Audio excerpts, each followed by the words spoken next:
Welcome, everyone, to today's Explainer. We're jumping right into a story today that, well, it's about time, sacrifice, and a mystery that was literally locked away for 50 years.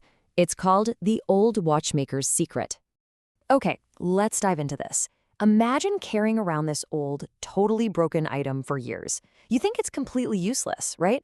But what if it actually held the answers to a lifetime of questions? Today, we're unraveling a mystery that proves how the mundane things we just tuck away in a drawer can actually carry the heaviest human histories. It's a gorgeous reminder that sometimes the things we think are gone forever are just waiting for the absolute perfect moment to be found. So, I want you to really picture this scene in your mind's eye. Make it vivid. We're in a quiet little village, stepping inside this incredibly atmospheric, tiny workshop. It belongs to a master watchmaker named Elias. He's hunched over his workbench, magnifying glass in hand. The air in there is just heavy with this mesmerizing rhythmic sound of hundreds of ticking clocks. And every single clock tells a different story. The locals, they swear Elias has a magic touch, like he can fix literally anything you bring him. But on this one particular rainy evening, the whole vibe of the shop completely shifts when the door creaks open, bringing the storm and a massive piece of the past right inside. Out of the pouring rain steps Noah. He's a poor orphan boy, and he's not there to buy anything. He's looking for a restoration. In his hands, he's clutching this old, broken pocket watch. But it's not just any timepiece. It actually belonged to his late father. You can almost feel the psychological weight of this object just looking at it. For Noah, this watch is the very last tangible connection he has to the dad he lost. It's a broken piece of history he desperately needs to see whole again. And this brings us to this incredibly quiet, pivotal moment. Noah holds out the watch to the old master and just softly asks, "Can you fix it?" It's such a simple question, but man, it carries the heavy hope of a son trying to hold on to a memory. So Elias, being the seasoned pro he is, takes it. But when he inspects it, he doesn't just see a busted spring or some cracked glass. No, he sees a ghost. Elias just freezes because he recognizes every single gear, every custom engraving.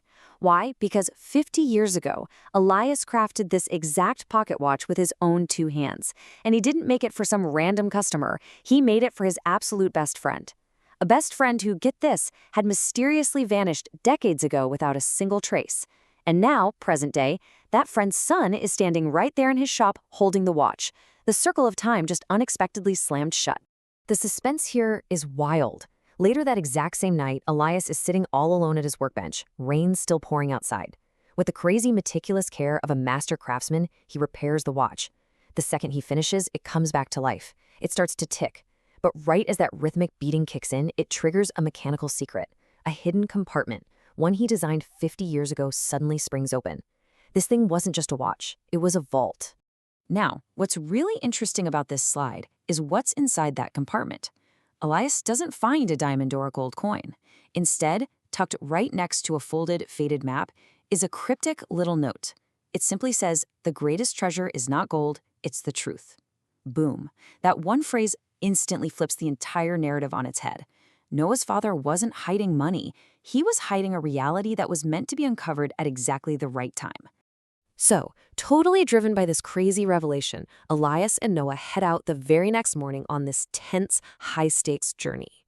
First, they follow the faded map, pushing deep into the overgrown woods outside the village. Second, they search for hours and hours, putting all their trust in this decades-old ink drawn by a ghost. And finally, their determination pays off. Hidden entirely away from the rest of the world, they stumble upon a silent, abandoned cabin. The moment they step into that cabin, they're crossing a threshold into a completely hidden history. Sitting right there, covered in 50 years of dust, is a stack of old letters. And as they start reading them, the monumental truth of our third act drops. This wasn't a life of abandonment at all. It was a life of profound protection. Like a literal shield guarding the village, these letters map out a secret existence defined by just unimaginable personal sacrifice. What's in those letters completely shatters a 50-year-old assumption. Look, for half a century, everyone painfully assumed Noah's dad had just vanished. They thought he abandoned his life, ditched his best friend Elias, and left his own son an orphan. But the truth? The truth is he actually discovered a group of thieves who were plotting to wipe out the village's entire wealth. So rather than taking the treasure for himself or running away, he spent his entire life in secret isolation, guarding that treasure, to keep everyone in the village safe. He literally traded his own freedom and his reputation for the security of his neighbors. And tucked among all these historic documents is one specific letter, addressed directly to Noah. This, right here, is the emotional climax of our explainer. Noah, with actual tears in his eyes, reads this final, enduring lesson from the dad he barely even knew. It says, "If you are reading this, always remember, honesty is worth more than any treasure. Help others, and your life will always be rich." And Elias is just standing there by his side, smiling so proudly, realizing his old friend's massive sacrifice has finally come to light. It's not going to be forgotten. And this brilliantly illustrates the real-world impact of that sacrifice.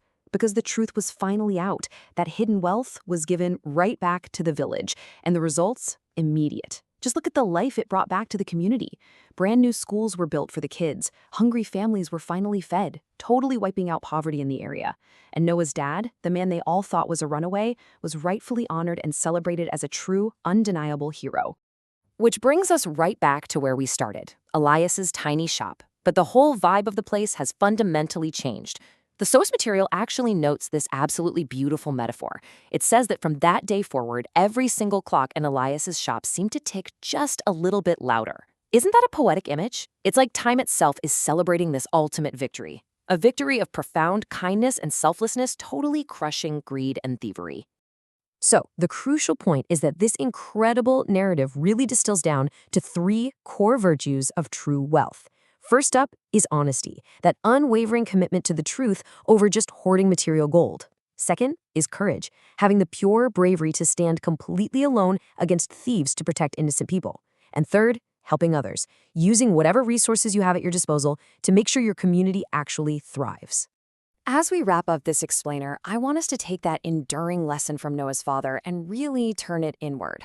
That broken pocket watch eventually proved that honesty and sacrifice are worth way more than any physical treasure you could ever dig up.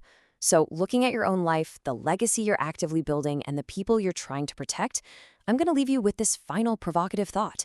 What is your true wealth?